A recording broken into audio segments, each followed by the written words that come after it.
And the special report is set down for consideration. Are there any bills for introduction? No bills for introduction. The House then comes to questions for oral answer. And the first question stands the name of Simon Bridges. Thank you, Mr. Speaker. My question is to the Minister of Finance. What reports has he received on the economy? The Honourable Bill English. Mr. Speaker, more good news. Statistics New Zealand confirmed today the economy grew by 0.8% in the March 2011 quarter. This means the economy has now grown in 7 of the last 8 quarters.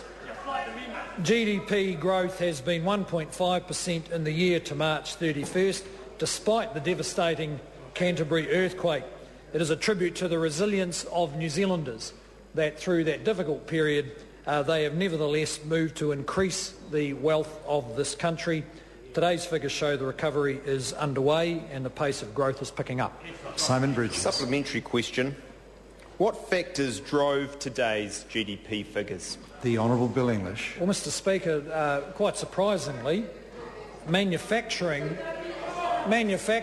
was up by 3.6% in the quarter, the biggest single contributor.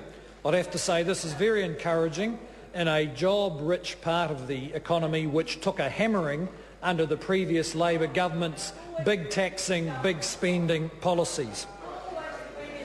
Simon Bridges. Supplementary. How is the government's economic program supporting growth? The Honourable Bill English. Well, Mr. Speaker, the government is backing aspirational and enterprising Kiwis in every possible way that it can. The government is getting its own house in order with a program that gets us back to surplus and brought in a range of policies that rebalances the economy from the excessive consumption and property speculation under the previous government to a focus on savings, investment, exports and growth for over the next 4 or 5 years. Simon Bridges. What kind of policies could put that positive growth outlook at risk? The Honourable Bill English. Well, Mr. Speaker, we know what kind of policies put it at risk because it's the policies that did so much damage to our economy in the last 10 years, and that is increasing spending, increasing taxes, bad regulation, anti-enterprise and growing government instead of growing the economy. Question number 2, the Honourable